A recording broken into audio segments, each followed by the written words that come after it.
Welcome to the Hometown Bluegrass Show weekly podcast presented by Allen Music Shop. Co-hosts Tim Batts and 20-time Bluegrass Guitar Player of the Year Josh Williams will talk about the latest bluegrass news, interview folks in the industry, and give you lighthearted stories and music tips along the way. Now, here's Tim and Josh. Hey, 20-time Guitar Player of the Year, that's you. That's me. That's you, man. Is that you? It's not me. Yeah, it's. We have 20 together between the two of us. Yes, we do. Yeah, collectively. Collectively, exactly. Yeah. How you doing, man? I'm all right. Should we tell the audience what happened? Okay. No, we're not going to say anything about it.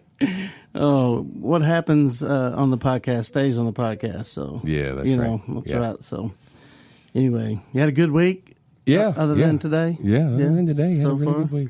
Yeah, we warmed up finally. Thank goodness. Yeah. So I'm excited. You know, it's sad when 37 degrees and 40 degrees is warm. Yeah. Hey, I actually had to turn my air conditioner on in my truck this afternoon. Did you really? Yes. It's 52 degrees or whatever outside, and I was burning up. And so I actually turned on the air conditioner in my truck. So, oh, wow. Anyway, but welcome, hey, to the Hometown Bluegrass Show. Here we are at Allen Music Shop, downtown Paducah, recording the Hometown Bluegrass Show. We got a great show lined up for you. We got special guest for you that's going to be here tonight. Mr. Jason McKendree is in the house, and he's going to be here giving all his awesome banjo knowledge and bluegrass knowledge to us. And so we're excited to have him. And so we're going to get going with everything and might play a little music. You'll never know what's going to happen. So Josh sometimes even tells jokes, so I don't know if he's in the mood for that. Yeah, I know. That's going to be a rare occasion, I think. I'll save those for the really rare occasions. Oh, okay. All right. Well, they went over pretty good. I want to tell you this. When I got here to record tonight, the music store said that a guy from upstate New York heard our podcast, and he called the music store, Allen Music, today or yesterday, and said, hey, I heard the podcast and I heard about you guys, and I live in upstate New York, and he had wanted to order one of those picks from the wooden floor that we talked about, and cool. He was just he's a big Tony Rice fan, and fan of yours, and was digging into bluegrass music and the Tony Rice style of playing and whatever. Nice. Come across our podcast. And I guess we have a fan. So that's awesome. Yeah, that's awesome. So the store told you this? Yeah, the store told. When I got here, they told me that he called the counter and. Oh, the people that work in the store told you this. Gotcha. Yes. Okay. Yeah. And he called in to the store today. I thought maybe you were slipping a little bit, but no. Well, that's a possibility, but anyway, it's just kind of good to know that is cool. That is very cool. Our hard work is reaching other people in other states. So, that's awesome. So, yeah. Yeah, we didn't even mean to. I mean, and I we know, got them. I know. I just thought we were here having fun, talking about bluegrass music. So, excited about that. But that's awesome. So, anyway, any news, bluegrass news you can think of that's come out lately? That what is the Winter Bluegrass Jubilee? I was reading about that on Bluegrass Today. The 12th annual Winter Bluegrass Jubilee, where they raise money for the young Appalachian musicians. Have you ever heard of that or been a part of that? Or if I have, I'm not remembering it right off. Apparently that was in there go my glasses. In Pickens, South Carolina this past weekend, and they raised money for the young Appalachian musicians. And so anyway, I was just reading about that on Bluegrass Today and was not familiar with that organization. So, and where was it? On Bluegrass Today. No, I mean, where was the... Pickens, South Carolina. Pickens. Yeah. South Carolina. Mm-hmm. But I didn't know if you'd heard anything about that. I had not. But I had not heard that. Did we talk about Audie last week? We did, yeah. Okay. We mentioned the past. I wanted to make sure we did. It's still such a shock. Yeah, it really is. We lost so many people recently. It's just... glad we don't have that to talk about this week. Yeah, so, yeah. For sure, so... Our friend Rick Ferris from he used to play in Special Consensus for a long time, actually. He has been voted into the Kansas Music Hall of Fame. So that's pretty cool. Wow, that's pretty big. Yeah, it is big. Has he been playing a long time? Yeah. He's I know he's got that new song out where they remake the old Huey Lewis song, "The Power of Love." Oh yeah, yeah. So they remade that. That's the power of love. Yeah, that's a good song. Made a bluegrass version out of that. I got to record with Huey Lewis once. Are you serious? I'm dead serious. What did you record with him? I'm on a John Cowan album with him. Really? Sure enough. Well, John put out an album however many years ago now it was, but it was his 60th birthday, so he put out an album called 60. And I think the idea was originally they were going to have a few people kind of guessed in this one spot on the song, and they didn't exactly know who, so they kind of brought in everybody they could think of. But anyway, it's me and Huey Lewis and gosh, I can't think of everybody else. John Jorgensen's on there. JD Manus on there. I mean, it's a lot of cool players are on there, man. Wow. And, yeah, so. And John Cowan. Yeah. And somehow or another, I got on there. I mean, I love your voice, but man, John Cowan. Well, I'm not singing now, so that's all right. I know. Yeah, I was just saying, but my well, goodness. come to find out, John plays now. He doesn't have his bluegrass band anymore. He plays as a part of the Doobie Brothers now. Right. So, which he had done before, but he came back, and now he's been with them full time for a while now. But they're one of the Doobie Brothers by the name of John McPhee. Apparently, the first time that I met those guys was at Merlefest back in like 2011, maybe 2010, somewhere around there. And John McPhee was, he's one of the guitar players / he plays steel, he plays fiddle on a lot of the stuff. But apparently he's like a huge bluegrass fan. And he loves Rhonda Vincent. And that's how he knew who I was from a thing that I'd cut with Rhonda back in like 2004 or something. And so he was the one that produced John's record. So they called me. Of course, John and I have known each other for many years, since I was very young. So, and he was really young too. So. Yeah. But yeah, so I always thought that was cool that I got to say, I've played on a track with Huey Lewis. Well, heck yeah, no doubt. Well, I mean, John Cowan's probably one of the greatest voices to me. He's unbelievable. He's hard to beat. Yeah, and I heard that, I don't know if it's 100% true or not, but I had heard that his parents were opera singers. Really? Mm-hmm. Well, that explains his high voice, I guess, maybe. I don't know. Well, I'll say this. I have seen him at 8 o'clock in the morning wake up and sing just like John Cowan. So that voice is, I think he drinks like 2 liters of water a day or something, and that's his secret. That's what keeps him being able to do it. Wow. It's crazy. So that's why I sing so bad, because I drink nothing but Diet Mountain Dew. Yeah, That's it. Probably not the best for you. Yeah, no doubt.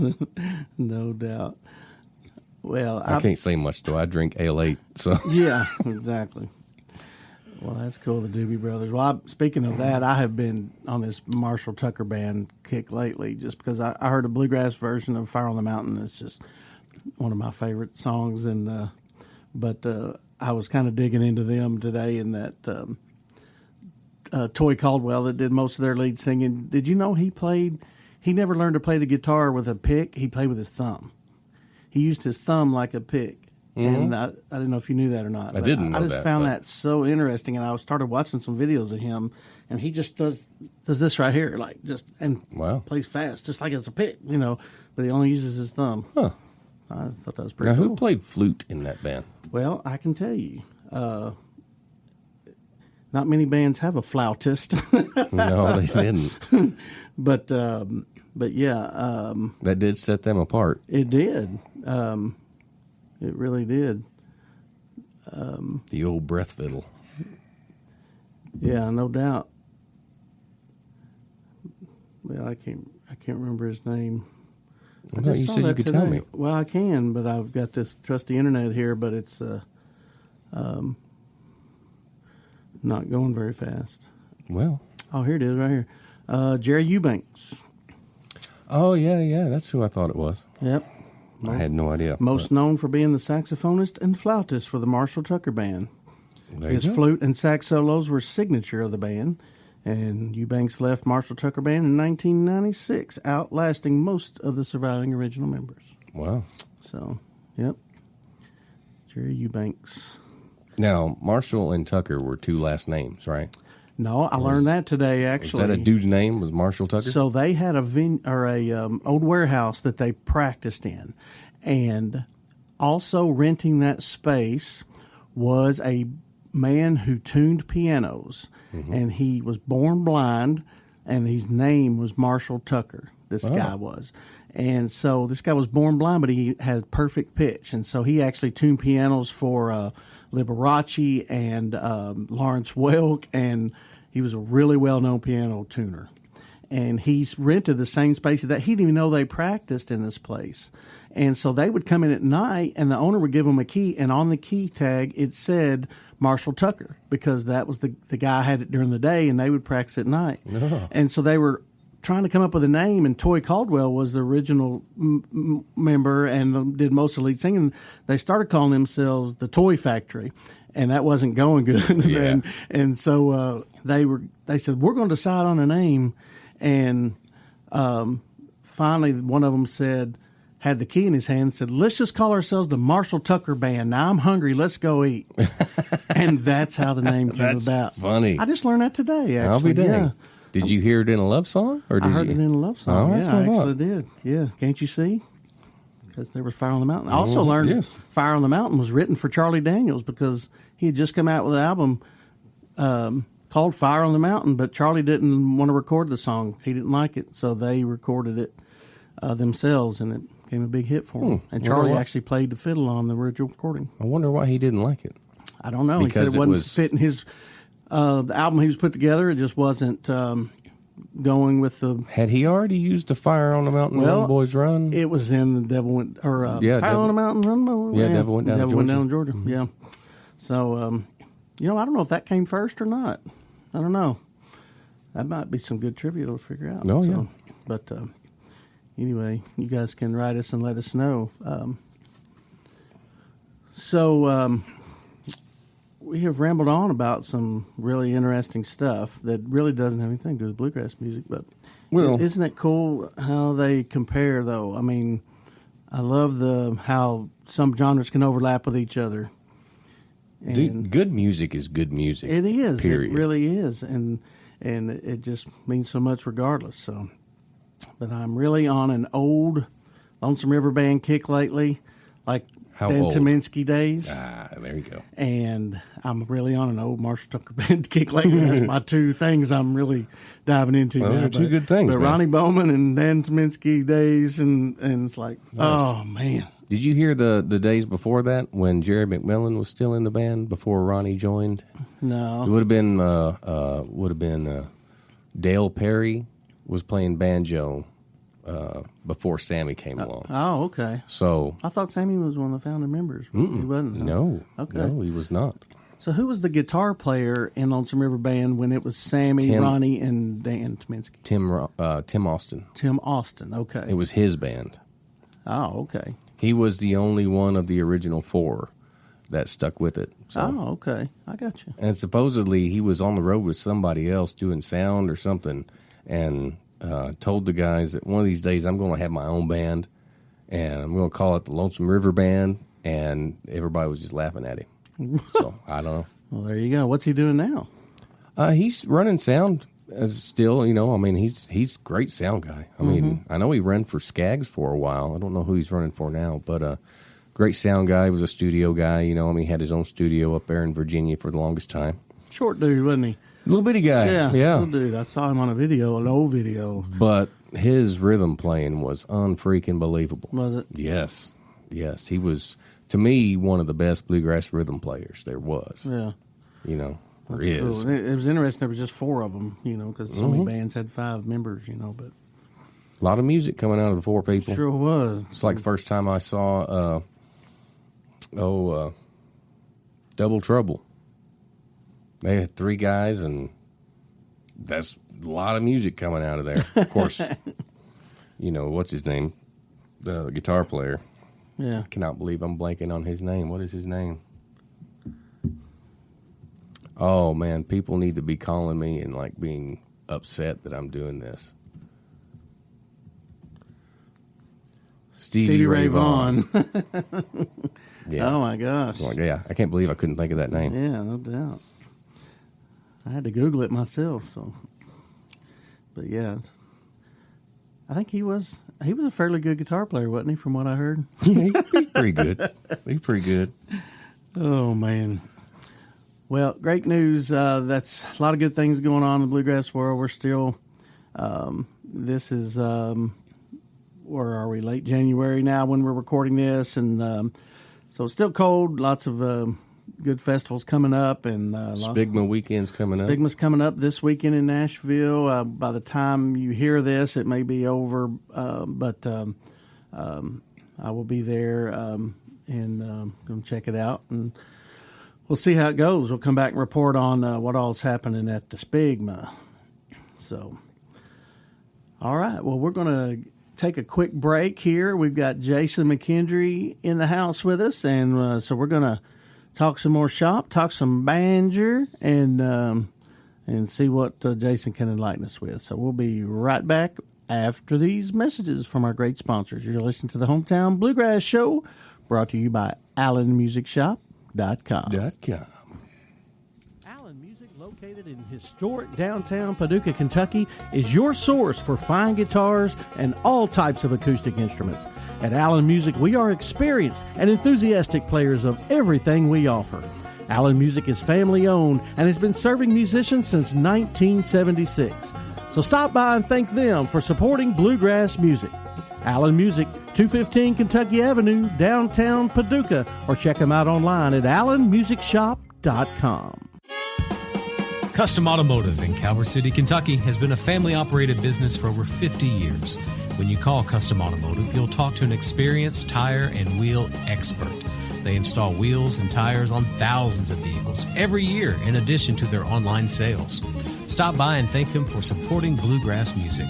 Custom Automotive, Highway 62, Calvert City, Kentucky, 270-395-7611.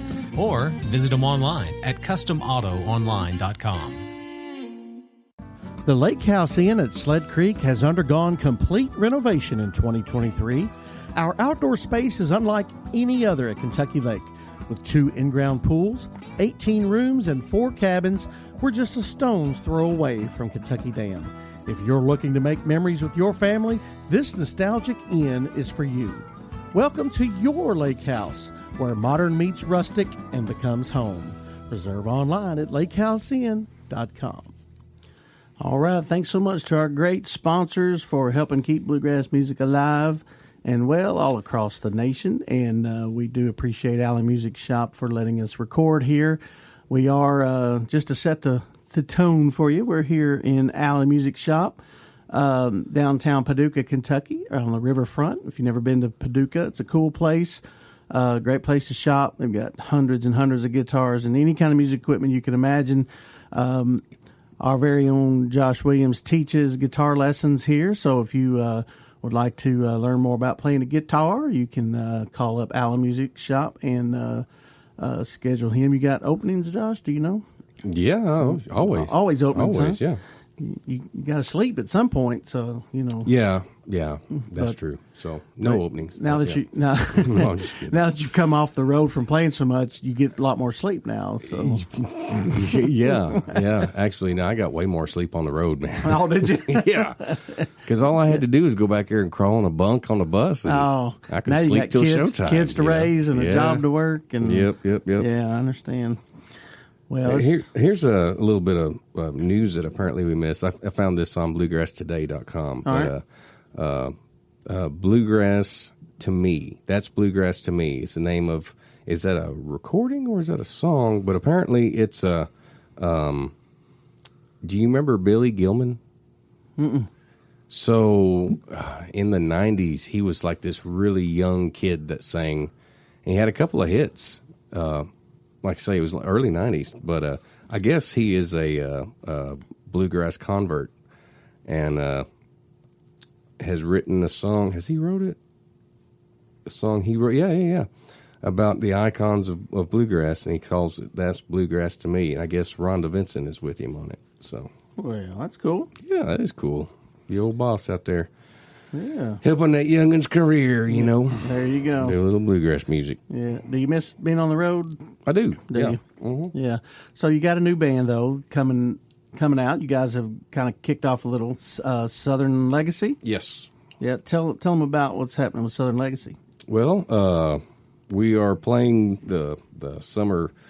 Well, I say summer. We're playing all year, I guess, this year. We're starting off in Asheville, North Carolina at Bluegrass First Class.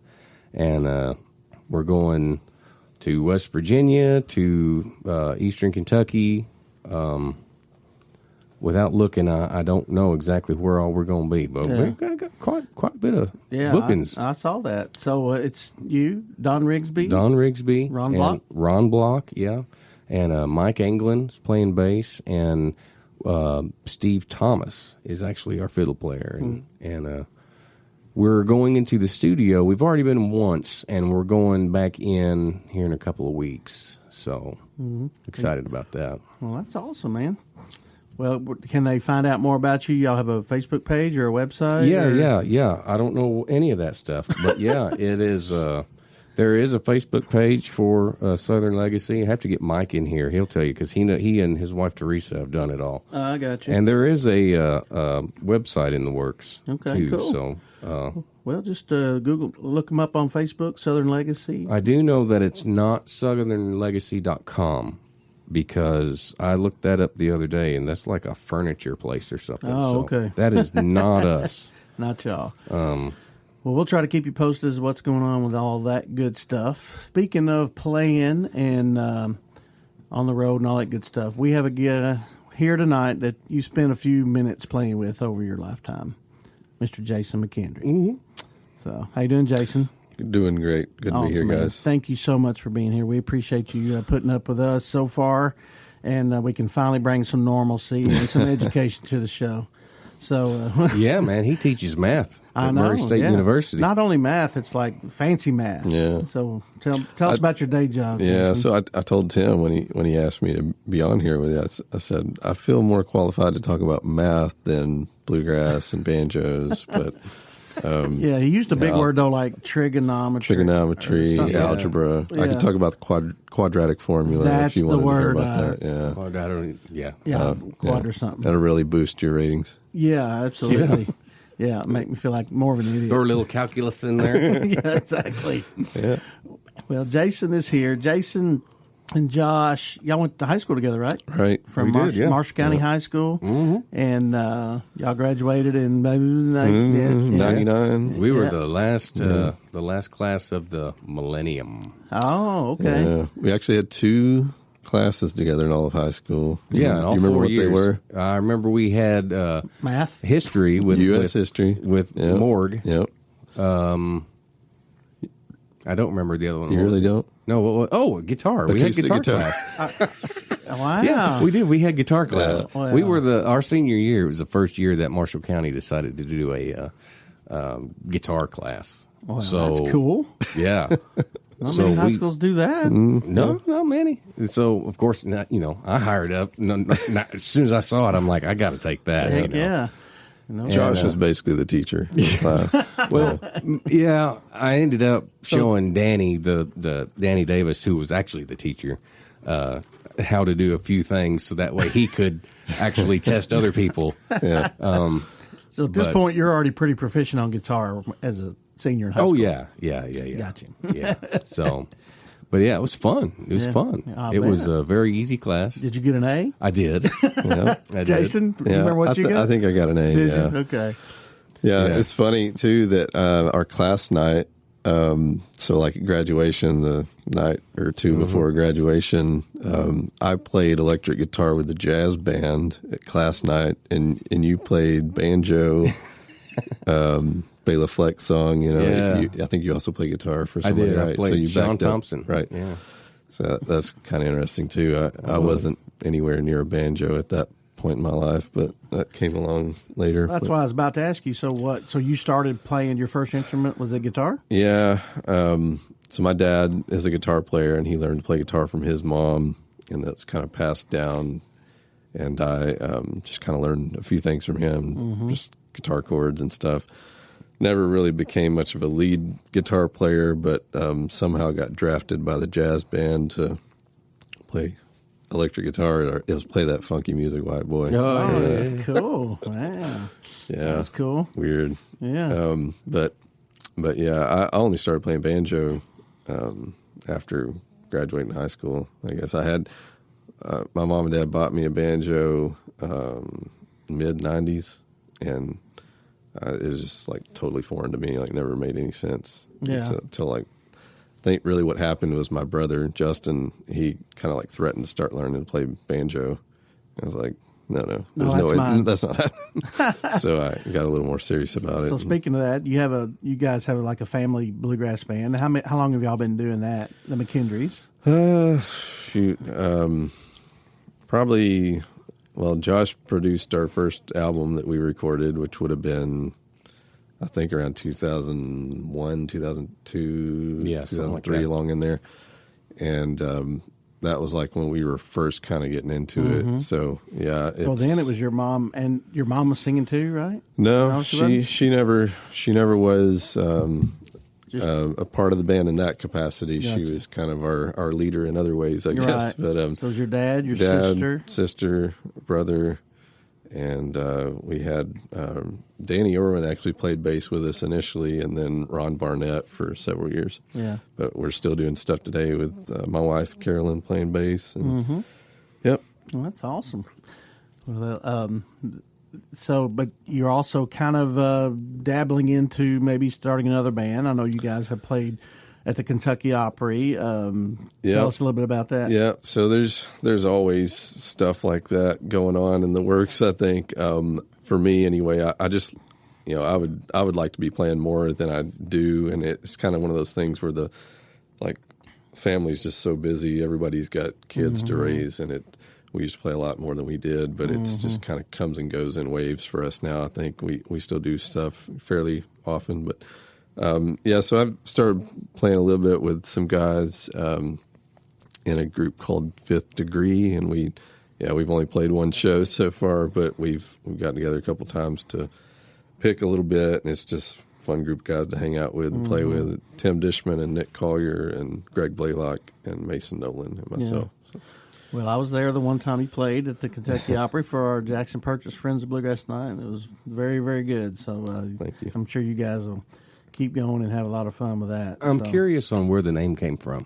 Yeah, me too. I don't really know. I feel like we've got a group chat, and somebody suggested it. Saw it on a keychain like Marshall Tucker. I'm not sure. We've actually found a group that I think goes by the name is like some kind of like Mexican Spanish music kind of. That's Fifth Degree. It's like, that might be an issue, but I don't think we're going to be playing any of the same Cinco festivals. Degree. I've actually found some different bands that have used several names that I've used in the past and even currently. So I don't think it matters. How did y'all come up with Southern Legacy? Actually, Don and I came up with that name. We had been thinking about it for a while, and we just got to brainstorm and stuff. And Don really wanted to use the name or the word legacy in the name somewhere. And we bounced off different things like, new legacy, traditional legacy, bluegrass legacy, all kinds of different stuff. And then I can't remember, I think I might have thrown out Southern, and we both really liked the way that felt with the two together.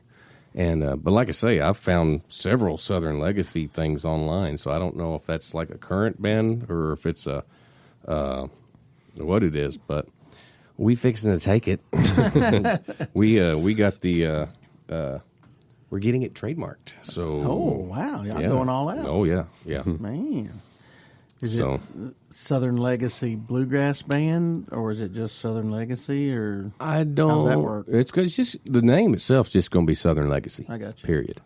But now as far as doing a website or something like that, it could be Southern Legacy Band, Right. I don't know. It could be anything. So I've always found it interesting how bands choose their names. like how did you come up with the Josh Williams Band? Yeah, that was. How long did that take? That took me a long time because I really was just sitting like, what could I really come up with that would really say what this is doing? And you looked in the mirror and said, Josh Williams Band. Yeah.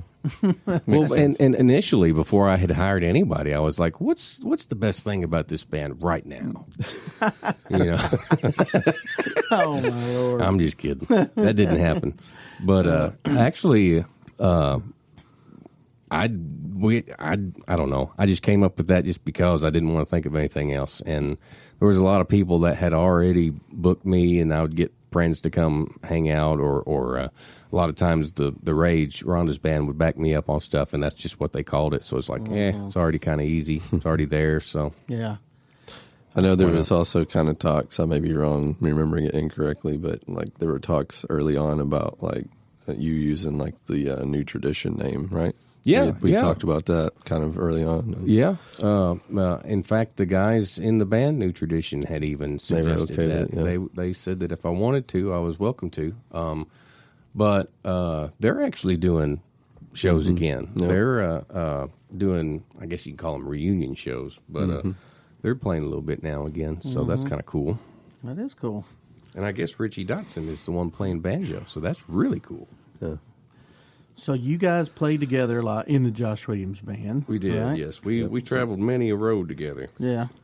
You were on couple of his recordings. Modern Day Man, I think you were on several of those songs. Yeah, I ended up on a few tracks. Yeah. So that started as a band recording, and then the band, ended around 2012. We'd started, when we start recording that album, 2011, and then maybe something like that, or 2010. And by the time it was getting completed, the band was done, so it kind of turned back into a solo thing. So, but yeah, I was on, 5 or 6 cuts of the album. He's on a good majority of it, yeah. When he heard our intro song, which is Mordecai, the song, Jason was like, hey, I played banjo on that song. Yeah, that is Jason playing. Yeah, he said, I recognize that. So, anyway, that's a great song. Who wrote Mordecai? Who wrote that song? Mark Mathewson. From up around, I think he's from somewhere around Johnston City, I think, Illinois. Mm-hmm. How'd you get a hold of it? Don Rigsby was the one that found it, and he produced my first 2 solo records for Pine Castle. Oh, okay. And he found that one for the second. So technically on this album, on Modern Day Man, it's been re-recorded. So I've already recorded it once by that point. I got you. Okay. But it's different. It's a much different feel. The one that is most recent is definitely more like the way that we were doing it most of the time anyway. So right. But yeah, really cool song. And I was really nervous about that song because I was afraid it was going to be offensive, to the Jewish community. Community. But everybody that have come in contact with of the Jewish faith loves that song. They are the ones. In fact, the video with the bird, Ted Lehman is he, although not practicing, he was brought up Jewish, and he was the one that actually wanted to get a video of that song because he hadn't done it yet. Because he had a lot of friends around Upper New York where he wanted to, show people and let them hear the song. And just something about it whenever that song started, man. And just brings the birds from the ceiling, doesn't it? Man, it did. It did. I told Tim this earlier that in all the time we played from 2008 to 2012, I think I missed about 5 shows, maybe. And that was one of them. Yeah, that was one of them. Yeah, if you don't know what we're talking about, we had Ted Lehman videoed Josh, the Williams Band, playing and they were singing Mordecai. And where were you at? North Carolina? Somewhere? Denton, North Carolina, at the Doyle Lawson Bluegrass Jason Festival. couldn't be there, so they found this old scrubby banjo player, Terry Bauckham, and he's playing banjo. And Josh takes off on the song Mordecai, and a baby bird flies down out of the ceiling, lands on Josh's guitar strap, Just hangs out. And just hangs out. And Josh stops playing and just sings to the bird. Crowd loves it, and it's got like 1 million or 2 views on YouTube. So anyway, go check it out. Just type in Josh Williams Mordecai bird or something, and it'll come up on YouTube. It used it's really to be cool. the first thing that would come up whenever you typed in my name, but well, it has a lot of views, a whole lot. As a matter of fact, we can. And if I could just say real quick, what a thrill it was for me to have like Josh get somebody like Terry Bauckham to fill in for me. No doubt. Amazing, like to, of all the shows that I did have to miss. I think it was Terry on a couple of them. Robbie Boone maybe on Robbie one Boone or two. played one. I think Jason Davis maybe played the Mac one year. Yeah. Yep. It's like, man, I don't know why you guys ever wanted me back after any of this. No, man. Yeah, that video man. is up to 2.6 million views. Well, good. Yeah, that's pretty cool. So I have to check that out. I do want to say real quick, I you know how Spotify just kind of plays random songs sometimes, and I had played obviously some of your songs, and your first album came out from 2001. Like, see, look at this picture. Isn't that like? I mean, this is just that's sexy right there. So Josh is like 19 or 20 years old here. This is 2001. His debut album with Pine Castle Records. Now that you're gone, Seen man. your pictures, right? It's An eye for an eye. Wow, that's a cool song. I mean, That's a cool I've song. never heard that song until like a week ago, and I was just blown away. Yeah, Kim Fox wrote that. Man, what a Great song. What a man. great song. And Aubrey's fiddle break makes it too. You know, Yeah. he's just Yeah. But really cool song. Now That You're Gone is probably my favorite song on there. Really? Yeah, Not mine. is it not? I really like that song. Really Yeah. good songwriter. But, I don't care much for that song. yeah, I wrote that, so I don't like that. yeah. It's the first song Yeah, I I ever don't wrote. like it now. Is it really? Yeah. Now That You're Gone? Mm-hmm. Well, that's cool. Sure enough. I don't even want to talk about the first song I ever Scotty Henson song on that one too. You were talking about Scotty earlier. Oh yeah. Did you take lessons from Scotty too? Yep. Did you? I wasn't very smart early on because I probably tried to play banjo for about a year before I ended up taking some lessons from Scotty. But I think I maybe was kind of stubborn initially, but like back then there wasn't YouTube and stuff. I was doing like so many things the wrong way, And when I finally took lessons from Scotty, probably for about a year, I don't know, 9 months to a year. I should have done it longer probably, but he helped me out a whole lot, corrected me on a lot of things that I was not doing the right way. So I know a lot of people in this area knew Scotty and stuff, but I don't know how many people actually knew how good of a banjo player he really was. For the played Scruggs style. That's what I was going to say. He played like Earl Scruggs. He played just like Earl Scruggs for a long time. By the time that I started taking from him, arthritis was setting in, and I'm sure by the time Jason was taking from him, he wasn't able to play hardly at all. But, when I was first started taking from Scotty, Kentucky Opry had just moved out into the building they're in now from the Quonset hut. And I got to sit front row and watch Scotty play on the show. Man, he played great. Mm-hmm. That's the first time I ever saw him was on stage there. Speaking of which, we, Jason, McKendree, and Josh and myself serve on the board. Give a little plug to the Jackson Purchase Friends of Bluegrass. We are an organization in Western Kentucky here that help promote and push bluegrass music to the Western Kentucky area, in the Kentucky Lake region, in Marshall County, and McCracken County, and beyond. And so we have a free bluegrass night the first Friday of every month at the Kentucky Opry, 88 Chilton Lane, Benton, Kentucky. So if you get a chance, you're in the area, visiting the lakes area, you can come stay at the Lake House Inn, which is one of our sponsors, but you can come see our free show. We have a different band every month, and it's always a good time. So just giving a little plug for that.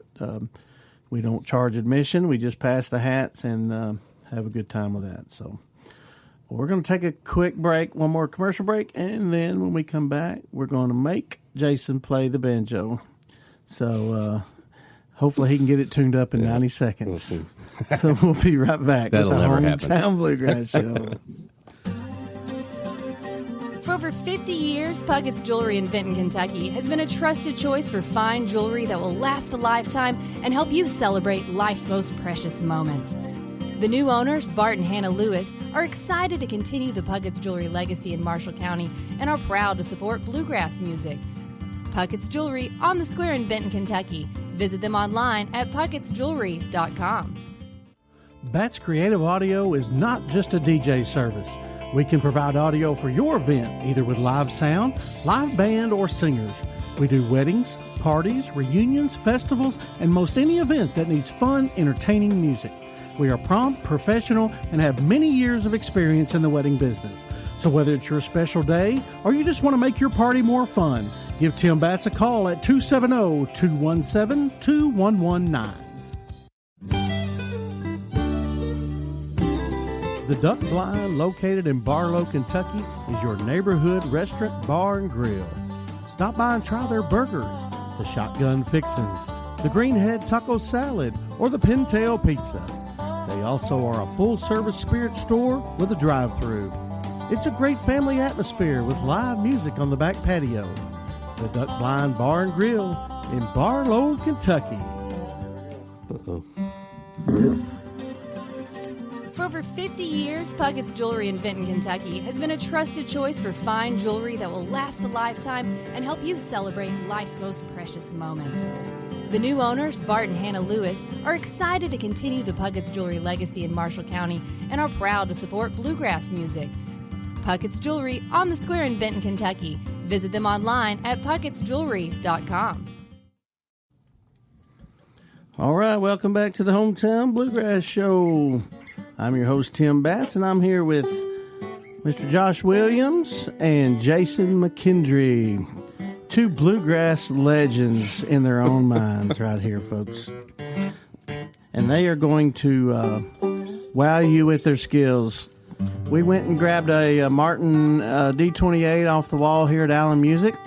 And so Josh has that in his hands. Beautiful amber tone Martin. And tell us about your, or is that what it's called? No, I think the amber tone's a different guitar. Oh. This is just a, what do they call a shaded top? Oh, okay. D28. Gotcha. Well, it's pretty. It should be an amber tone. That'd be a really, yeah. Yep. I don't know. Tell us about your banjo, Jason. This is a Hatfield Buck Creek banjo built by Buck Creek. Built by Arthur Hatfield from Glasgow, Kentucky. I got this around 2010, I believe, when I was playing with Josh. And pretty well the only banjo I have these days. Carolyn made me sell all the other ones. So, no, not really. We're minimalists, so yeah. Yeah. So one banjo's all you need. One, yeah. It's I don't know what to do with this one, so I don't know what I would do with more. So there you go. Well, any if you had a new banjo player that said, I want to learn to play the banjo, what's one little basic tip that you would tell somebody who just want to start out playing the banjo? Oh man, that's a great question. Don't run. Don't run away. That's what Josh would say. Yeah. I don't know. I think probably the best advice, which I maybe didn't follow very well, would be to go back to the early, like Earl Scruggs. You can't go wrong learning from him. Mm-hmm. And for me, like I did that, but I probably didn't do it enough early on. But I got really into JD Crowe's music, just because. I mean, that was kind of the style, awesome. the style that I loved, and I mean, obviously he studied Scruggs very closely too. So I mean, I don't think you can go wrong with studying the guys who studied Scruggs as well. So, yeah, I mean, that would be maybe the. So in this world of YouTube and the internet and all that, I mean, is it really easy to play the banjo just by watching YouTube videos? I mean, I've never even tried to play the banjo, so I don't know how hard it is. But, I mean, is it obviously best to take a lesson from somebody, you know? I don't know. I mean, I guess there's guys that have done it, like learn from videos and whatnot. I don't know if the in-person lesson way is maybe more desirable. I don't know. But, yeah, I mean, for me, like, I've got pictures of me at home, like, when I first got a banjo, it was like this K banjo. That I do still have that one, the one I started out on, but I've got pictures of me with my finger picks turned around the wrong way just because I didn't know any better, you know. It's like I didn't have anybody. I can dig in better this way. It was like, yeah, I didn't have a clue what I was doing. So, Yeah. Hey, Mom, look how far I can pull this string. so yeah. But yeah, there's definitely a lot of resources out there now to learn from. Yeah, which is absolutely. good. Well, give us a little sample of some kind of What are you JD doing? Crowe roll or something. JD Crowe roll. JD Crowe roll. Kick it, Crow. While you're thinking about that, here's a funny story from the Bluegrass in the Bluegrass Festival 2 or 3 years ago. No, probably been 4 years ago when I had it at Lexington in the Colonial or the hotel. The old Holiday Inn. Yeah, JD Crowe was there, and this guy from Eastern Kentucky was there, and his wife sat in front of us, and they had several beverages, and he had on overalls. She was a real pretty lady. He was quite not the looker, and so they just looked like this odd couple. Like, you know, why do they go together? She's really pretty, he's really not, and he was really drunk, and so she starts loving on him and hugging on him, you know, and getting all frisky or whatever. And he turns to her and says, "Not now, baby. JD Crowe is playing." I mean, it's the funniest thing I've ever seen. Oh, my Lord. Oh, that needs to be on a T-shirt or something. It's like, "Not now, honey. JD Crowe is playing." Exactly. Oh, man. But anyway, the things you see and hear at Bluegrass festivals. Do you know a tune of Crows that we could do, or? Yeah, we could probably try something. What if we did doesn't have to be a super fast version of the Blackjack. Has always been like my favorite Crow, and of course played that a ton with Josh on the road. But I don't know, there's something about that song that just always has been, I don't know, just like the quintessential banjo tune for me. Yeah. Did you know he originally cut this in C? Yeah. It was originally cut on capoed way up on the 5th fret. Yeah, Played in C, but he never carried a 5th fret capo. Yeah. So by the time they make it to stage, he'd be in B. That's as far up as his capo would go. So that's just where he started playing it. Yeah. I was going to tell a funny story about that. So right before Ivy was born, we had gone to one of Carolyn's ultrasound appointments, see the baby, see Ivy, and we had got to hear the heartbeat, and it's beating at like right at 176 beats per minute, right around there.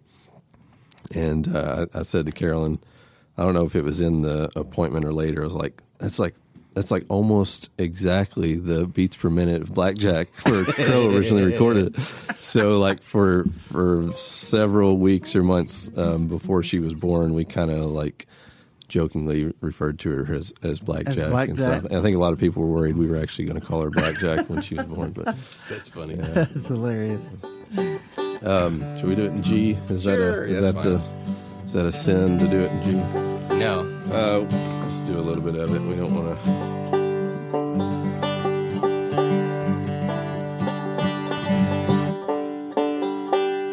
don't know if I need to move this mic or not. We good? You're good. We won't do it super fast. Thank you.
shabby. Oh, well, a little black. Too shabby. If Crowe were here, he would say, that was close. Oh, man. Well, I bet Carolyn's glad you didn't name your daughter Blackjack. Yeah. That still would have been cool. It still would have been cool. Nicer name. Yeah, absolutely. Well, Jason, thank you so much for being here, man. Yep. It's been a lot of fun, a lot of blast, a lot of great times you guys have had over the years. Oh yeah, yeah. We had we had a lot of great times on the road, and the times that we were out, man, it was a lot of fun. Once we got Nick in the band, Nick. Oh, I thought you said once we got naked in the band. No. Well, what? I mean, yeah. So once Nick joined, it was a lot of fun. We had a young fella by the name of Nick Keen from North Carolina. And he's young too, man. Like he was like 18 when he started playing with us or something like that. I mean, but he fit right in with us, you know. So I remember we were out. Where were we? We were in Arizona or Colorado, Washington State, somewhere. I think it was Washington State. Washington State. Yeah. Man, we decided to get out on some bicycles. We rented some mountain bikes. Oh. And I remember I didn't even bring tennis shoes, so I'm out there in like Wranglers and a pair of boots riding a bicycle. And man. We had Randy Barnes was playing bass with us at the time, and Randy took a spill, and it was, I mean, we were moving too. Like it was a pretty hefty spill. We were worried about him there for a little while. Yeah. Didn't think he'd be able to play again? I didn't know if he's going to be all right. I didn't know if he's going to be able to get up. Like, I mean, he hit hard. And I just remember Nick saying, guys, bar nose down. I just remember hearing that. So that was like a thing for a while, was bar nose down, you know. Yeah. And then what was the Carl's Jr.? Yeah. Carl's Jr. Yeah. Hardee's. So out west, Carl's Jr.'s is the Hardee's. same as Hardee's, you know. Yeah. So yeah, and we were out there, and there was a Carl's Jr. right down from where we were staying at our hotel, and Randy kept calling it a Hardee's. And he was talking to somebody on the phone, I think, or talking to one of us or something. But anyway, he got talking about this Hardee's and how it was, you know, right down there past the Hardee's. Well, he was down there at the Hardee's, and he kept saying Hardee's over and over again. And every time he'd say it, Nick would be in the back behind him going, Carl's Jr. Carl's Jr. And then finally, Nick was just like, it's Carl's Jr., dang it. It's the funniest thing, though, man. And even the early days were like, I mean, with traveling with Greg Blaylock, even though he wasn't there for very long, man. Oh, hilarious. Anybody knows Greg. He is one of the funniest, and naturally, like, he's just funny. He can't help it. He was born that way. And he's the grandson of Billy Powers, who was the singing bus driver for Flatt and Scruggs. Oh, okay. And so that's awesome, you know. I mean, his grandfather was a piece of history. Got to play Carnegie Hall with Flatt and Scruggs. Wow. But he was killed in a vehicle accident when they were on their way to a contest one morning, and it was real foggy out, and they was going past a truck stop, and they didn't see that a truck had been stopped, and, you know, they ended up hitting it. But anyway, we took him up. One of the first things that he did with us was we took him up to Boston and played the Joe Val Bluegrass Festival up there in Boston. And the very first time that we were up there on stage and stuff, I said, I had a tune or something. I can't remember what it was. But anyway, I said, hey, Greg, talk to the folks for a little bit. And I'm not even kidding you. The first thing out of his mouth when he walks up to the mic, he looks at everybody, he smiles real big, and he says, this is my real voice. But the thing is, that's how he talks. You know, he's the most country person I've ever heard in my life. You know, I mean, I know people that are raised in Dixon, Tennessee, where he's from. They don't sound like that. I don't know where his came from, but my goodness, he is more country than Cornbread ever thought about being. So, but I mean, the moment he said that, that place just erupted, and they loved him ever since. You know, ever. There was another joke that he told, and I couldn't even for the life of me remember it, but it had us to where we couldn't do the show. We were all laughing so hard. The audience was laughing like the show was just stopped. he brought it to a screeching halt. But yeah, great times. Yeah. Oh man, lots of great times. Well, that's what bluegrass music's all about. That's Bringing right. Friends and family having a good time, and music just unites everybody, especially bluegrass. Something about the power of bluegrass music. It does. That's right. That's for sure. Well, Jason, thanks again for being here. Yeah, appreciate it, guys. Sorry to bring you into these shenanigans, but appreciate your stories, your insight, and we love having you as a friend and really appreciate you. So, well, you guys, we're going to finish off the show tonight, and thank you for joining us. We really appreciate you being here on the Hometown Bluegrass Show, presented by AllenMusicShop.com. Thanks so much, everybody. We'll see you next time. Thanks, y'all. See you.